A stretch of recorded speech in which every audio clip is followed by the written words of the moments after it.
오늘 우리가 존귀하게 된 것은, 하나님의 백성의 신분을 갖게 된 것은 세상 그 어떤 사람들보다 더 잘나거나 더 나은 점이 있어서가 아닙니다. 오직 하나님께서 그 아들 예수 그리스도를 보내셔서 우리를 구원해 주셨기 때문입니다. 스스로 하나님의 자녀랍시고 방심하며 교만해서는 안 되는 이유입니다. 아모스가 피를 토하면서 외치는 그 핵심, 그것은 예배당에 나와서 예배만 드리면서 우리는 하나님의 백성이니까, 선택된 백성이니까 안전하다, 우리는 결국 구원받는다, 안일하게 살지 말라는 것입니다. 진짜 하나님을 믿는 자라면 하나님이 기뻐하시는 일을 해야 한다는 것입니다. 하나님이 기뻐하시는 삶을 살아야 한다는 것입니다. 하나님의 말씀에 순종하고 그분의 찢어지는 그 마음으로 이웃을 사랑하는 그 삶을 살아야 한다는 것입니다. 그것이 바로 정의를 물같이, 공의를 마르지 않는 강물같이 흐르게 하는 삶이라고 선지자는 말하는 겁니다. 우리를 통해서 하나님의 정의와 공의가 내게서 멈춰 쌓이는 것이 아니라 그 쌓여 있는 것에 부스러기만 사람들에게 던져주는 그런 것이 아니라, 하나님의 정의와 공의가 내게 흘러왔다면 그것을 소외된 또 나약한 약자들에게, 우리의 이웃들에게 흘러가게 해야 한다는 것입니다. 특별히 종교적 그리고 사회적 지도자들, 하나님의 더 많은 은혜를 입은 사람들은 이 책임의 무게를 결코 잊어서는 안 된다는 것을 선지자가 우리에게 말씀하고 있습니다. 4절부터 6절은 이 교만한 지도자들의 일상을 더 적나라하게 폭로하고 있습니다. 그들은 상하 침대에 누워서 기지개를 켜고 어린 양을 잡아 잔치하고 송아지를 잡아 개걸스럽게 먹어치우는 모습을 보여주고 있습니다. 보통은 어린 양이나 송아지를 잡아먹지 않아요. 키워서 불려야 돼요. 대신에 늙은 양이나 송아지, 이제 죽게 될 그런 양이나 소를 잡아먹는 것이지, 이 어린 양이나 어린 송아지를 일반적으로는 잡아먹지 않는데 그만큼 풍요로운 모습을 보여주고 있습니다. 비파 소리에 맞추어서 흥얼거리고, 또 다윗처럼 악기를 직접 제조하고 대접으로 포도주를 퍼마시면서 최고급 기름을 온몸에 바르는 그런 삶을 그들은 살고 있습니다. 그들은 지금 다윗을 흉내내고 있는 것입니다. 다윗 왕이 살았던 삶을 그들은 자기의 삶에서 재현하고 있는 것입니다. 내가 다윗이다, 내가 다윗이다라고 지금 그들은 말하고 있는 것입니다. 하지만 그 화려한 풍류 속에 다윗의 정신은 없습니다. 다윗의 신앙도 없습니다. 또 다윗의 철저한 순종도 없습니다. 백성들을 가슴에 품었던 다윗의 그 애민, 백성들을 사랑하는 그 마음은 눈을 씻고 봐도 그들에게는 없습니다. 다윗이 온 이스라엘을 다스리며 행했던 정의와 공의는 사라지고 오직 다윗이 누렸을 법한 문화적인 풍요와 껍데기만 남아있습니다. 다윗은 하나님을 찬양하고 하나님께 감사하기 위해서 노래하고 시를 읊었습니다. 기도했습니다. 하지만 그들은 자기 자신을 위해서 다윗처럼 살고 있습니다. 다윗을 흉내내고 있지만 결코 그들은 다윗의 발뒤꿈치도 따라갈 수 없는 그런 천박한 인생을 살고 있습니다. 여기서 소름 돋는 사실은 이들의 행동이 단순한 사치가 아니라는 사실. 히브리어 원문을 통해서 보면 이들이 즐기는 행위를 표현하는 그 단어 하나하나가 놀랍게도 성전 제사 언어와 겹치고 있는 것을 볼 수 있습니다. 그들이 포도주를 받아 마신 대접, 미즈라크라고 되어 있는 이 대접은 사실 성전에서 짐승의 피를 뿌릴 때 쓰던 제사용 그릇이, 하나님께 제사할 때 쓰던 그 대접, 소위 성물이라고, 거룩한 물건이라고 말하는 그 대접에 술을 받아서 먹고 있습니다. 그리고 그들이 몸에 바른 귀한 기름이라고 되어 있는 이 기름은 종교적 의례와 성별을 위해서 따로 구별된, 역시 성유, 거룩한 기름입니다. 제사할 때, 하나님께 제사할 때 쓰는 그 기름입니다. 그래서 이것은 철저하게 구별된 것입니다. 사람들에게는 사용하지 않는 것입니다. 오직 하나님께만 사용하는 거룩한 구별된 물건들인데, 그것들을 자신들의 배를 채우는 향락의 도구로 전용하고 있습니다. 하나님 앞에서 드려야 할 엄숙한 예배, 제사의 형식을 그대로 자신들의 술잔치 형식으로 삼고 있습니다. 오늘날 이런 비슷한 것들이 많이 있습니다.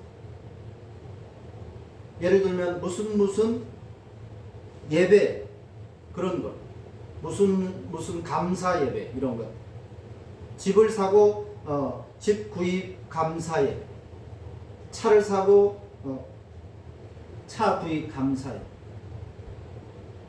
어떤 일을 성취하고 또 그것에 대해서 감사 예배, 학위를 받은 것에 대해서 감사 예배를 드리고, 또 어떤 회사를 설립한 감사 예배를 드리고, 뭘 얻어서 감사 예배를 드리고, 어느 자리에 취임을 했기 때문에 취임 감사 예배를 드리고,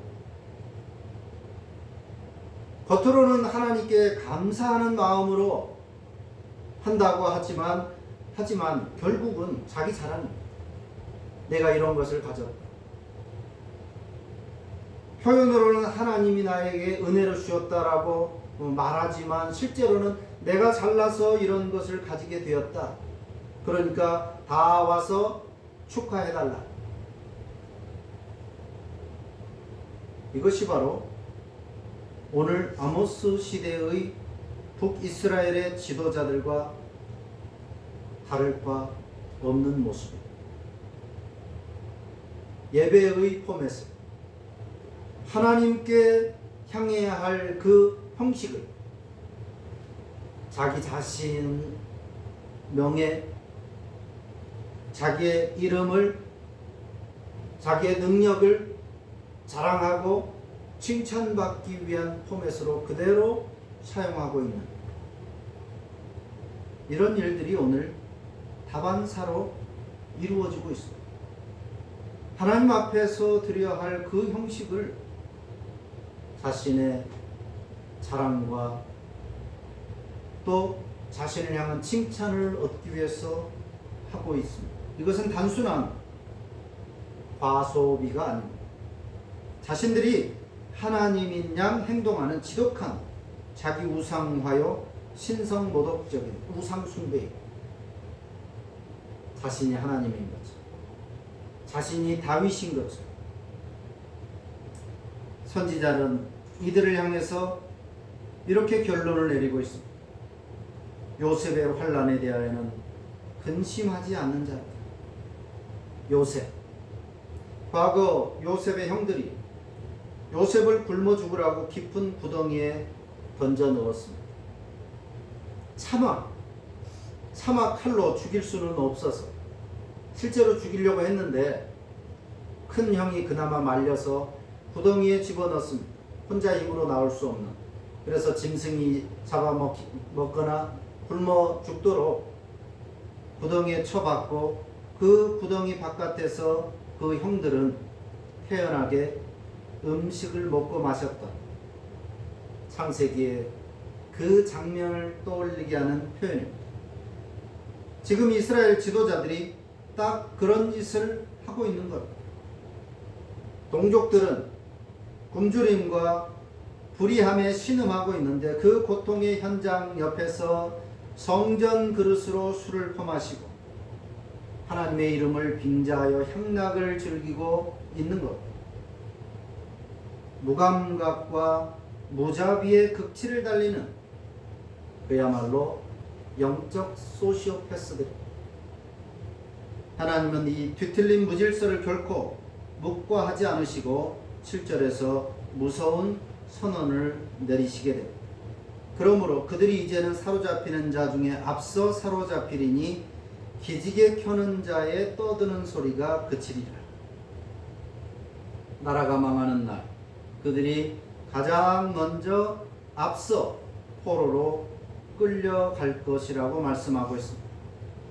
자신들이 가장 으뜸이라고, 가장 앞선 자들이라고, 그래서 최고급 1등품만 먹고 최고급 1등품으로 호화 사치스러운 삶을 살았으니까 심판을 받을 때에도 으뜸으로 1등으로 앞서서 끌려가게 하겠다는 하나님의 무서운 대답입니다. 가장 치욕스러운 자리에 그들을 놓겠다는 것입니다. 그리고 기지개를 켜는 자의 떠드는 소리가 그친다라고 말씀하고 있습니다. 기지개를 켜는 자의 떠드는 소리. 떠든다. 이 떠든다라는 말로 번역된 히브리어가 바로 미르자흐, 즉 마르제하흐라는 말. 마르제하흐. 이 단어는 단순히 시끄러운 소리가 아닙니다. 시끌벅적하게 웃고 떠들며 즐기는 호화로운 잔치의 모습을 표현한 단어. 마르제하흐. 아무나 참여할 수 있는 자리가 아니 오직 특별한 특권층, 선택받은 특권층, 그리고 소수의 초대받은 사람들만 입장할 수 있는 상류층의 폐쇄적인 멤버십이고 그들만의 카르텔, 그 잔치를 마르제하라고 불렀습니다. 한껏 성공에 취하고 자신에 대해서 자부심을 만끽하는 감사, 하나님의 은혜를 감사하기 위해서가 아니었습니다. 내가 이렇게 능력이 있어서, 내가 대단해서, 내가 신앙이 좋아서 지금 내가 이런 복을 누리고 있는 거다. 자신을 드러내고 자랑하는 그런 잔치를 표현하고 있습니다. 하나님께서는 그 자아도취되어 떠드는 소리를 멈추시고 그 잔치를 폐하시고 가장 앞서 포로로 끌려가게 하신다고 선언하고 있는 겁니다. 어느 나라를 막론하고 교회는 처음에는 민중들과 같이 웃고 우는 공동체였습니다. 가난한 사람들, 약자들, 소외된 자들을 먼저 찾아서 그들을 섬기는 것이 교회의 시작입니다. 그런데 지금은 한껏 이 마르제하흐에 취해 있습니다. 특권의식, 선민의식. 우리는 특별한 사람이다. 나는 특별한 사람이다. 나는 괜찮다. 안전하다. 하나님의 사람이다. 천국 갈 거다. 문제없다. 저들은 다 개 돼지들이고 지옥에 갈 사람들이다. 그런 특권의식과 선민의식에 취해 있습니다. 결국 자기 자신을 숭배하는 것입니다. 이것이 바로 성경이 말씀하는 우상 숭배입니다. 하나님을 높이지 않고 결국 자신을 높이는 것입니다. 이것이 현대판 우상 숭배예요. 오늘날 교회들의 모습입니다. 마르제하흐의 취해입니다. 북이스라엘의 귀족들의 진짜 죄는 단순히 흥청망청 사치를 부른 것이 아닙니다. 코끼리 뼈로 만든, 상아로 만든 침대를 가졌다고 해서 문제가 되는 것이 아닙니다. 비싼 음식, 어린 양, 송아지 고기를 먹었다고 해서 그것이 문제가 아니에요. 그 사치를 비난하는 것이 아니라 진짜 문제는 요셉의 환난, 즉 내 형제와 자매가 겪는 찢어지는 상처와 아픔에 대해서 눈꼽만큼도 근심하지 않은 무관심. 이것이 그들의 죄의 핵심. 동족의 고통에 철저히 담을 쌓았고 심지어 그 상처에 소금을 뿌려댔으니 하나님의 불심판이 임한들 그 누구도 그날에 억울하다 말하지 못할 것입니다.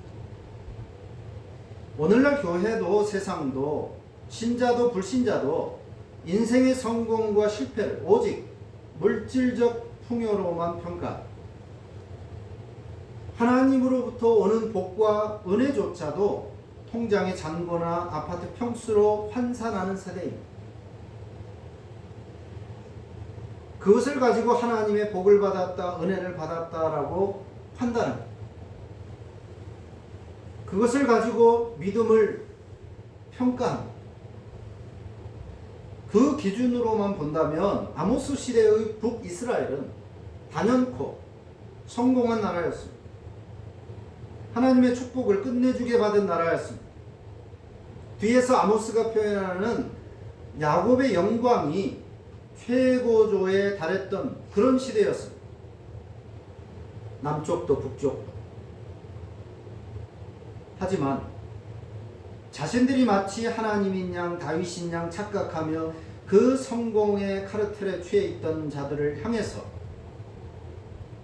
하나님의 복과 은혜가 지금처럼 최고였던 때가 없었다라고 마르제아흐에 취해 있던 그들을 향해서 하나님은 사자의 호통으로 찢어 발기실 것처럼 심판을 선언하셨다는 사실. 왜? 그들이 요셉의 상처를 모르는 무자비하고 무감각한 괴물들이 되어 있었기 때문에. 이 사자의 호통은 오늘날 내외적으로 심각하게 세속화되어 세상보다 불신자들보다 더 세상적인 가치관으로 무장해버린, 더 이상 세상도 욕하기를 멈춰버린, 비난하기를 멈춰버린 이 땅의 교회들을 향한 피맺힌 질문입니다. 너희가 과연 참 교회냐? 너희가 진정 참 신자인가? 성경이 말하는 정의와 공의가 너희라는 존재를 통해서 세상 밖으로 흐르고 있는가? 오늘 이 땅의 교회들이 과연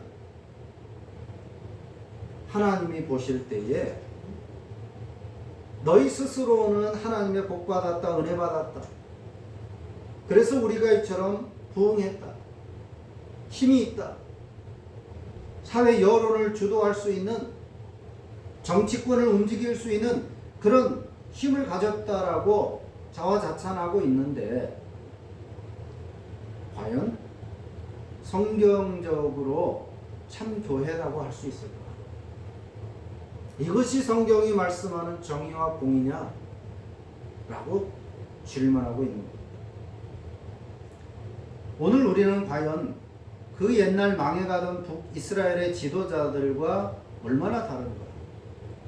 우리 역시 소외된 이들의 신음소리에는 귀를 닫고 우리들만의 안전한 성벽을 쌓고 우리들만의 화려한 그 마르제아흐 잔치에 취해 살아가고 있는 것은 아닌지, 그래서 나쁜 인생을 살고 있는 것은 아닌지, 오늘 우리는 교회 밖 사람들의 판단에도 귀를 기울일 필요가 있는 겁니다. 중요한 것은 아무리 우리 자신들을 이렇게 성찰할지라도 우리 스스로 이 무감각의 성벽을 허물 힘은 없다라는 사실. 오늘 우리의 모습이 길에서 벗어났다. 성경의 그 공의와 정의에서 벗어났다라고 성찰한다 할지라도 이미 너무 멀리 와 버렸기 때문에 과연 교회 스스로 자정의 능력이 있느냐, 우리 신자들 스스로 돌이킬 힘이 있느냐라고 했을 때 없다는 것입니다. 인간의 정체, 인간의 실력은 어느 시대를 막론하고 그랬던 것처럼 오늘날도 마찬가지입니다. 우리 힘으로는 무너뜨릴 수 없습니다. 오직 우리를 위해 친히 그 요셉의 구덩이에 던져지었던 그리스도의 사랑, 진정한 정의와 공의가 우리 안에 흐르게 될 때, 그 하나님의 은혜가 우리 안에 들어올 때에야 비로소 우리의 귀가 열리게 되고 또 신음하는 그들의 소리가 들리기 시작한다는 것입니다. 지금은 그들의 소리가 들리지 않는 것. 우리 주변에 이 사회의 약자들의 그 아픔과 고통을 모르는 겁니다. 그저 어디서 뭐가 돈이 된다는 소리만 들리는 것. 어떻게 하면 교회가 커지고 어떻게 하면 성공할 수 있고 어디가 땅값이 올라가고 이런 소리만 들리는 거예요. 신음하는 소리, 아파하는 소리, 도움을 요청하는 소리는 들리지 않는 것. 하나님의 은혜가 차단된 것입니다. 그리스도의 은혜가 차단된 거예요. 귀가 멀고 눈이 보이지 않는 것. 영적인 암흑의 시대를 오늘 교회와 신자들이 살고 있는 것. 그러니까 스스로 이 무관심, 무감각의 벽을 무너뜨릴 수가 없는 것. 오직 하나님의 은혜가, 진정한 정의와 공의를 이루신 예수 그리스도의 은혜가 우리 안에 다시 흘러야, 예수 그리스도의 그 속죄와 대속의 피가 다시 우리 속에 흘러야 비로소 우리의 귀와 눈과 그리고 마음이 열리게 되었어 정의와 공의를 우리도 흐르게 하는 삶을 살 수 있다는 것입니다. 그 은혜 안에서만 우리는 나뿐인 인생에서 나누는 인생으로 바뀌는 삶을 살 수 있습니다. 그러므로 오늘도 우리는 참된 예배의 삶, 곧 정의와 공의의 삶을 위해서 그리스도를 바라봐야 되고 그 은혜를 사모하는 삶을 힘써야 하는 것입니다. 세상의 소리가 아니라 돈이 흐르는 것이 아니라 돈이 흘러가는 것을 보는 것이 아니라 먼저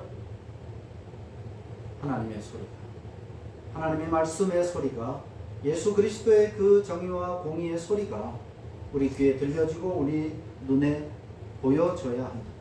그래서 우리는 그것을 사모하고 추구하는 그 노력과 은혜의 삶을 살아야 할 것입니다. 오늘 이스라엘 지도자들에게 선포하신 마르지야, 너희들의 떠드는 소리를 그치게 하겠다. 이 말씀 앞에서 우리를 돌아보는 그런 시간이 되어야 합니다. 기도합니다.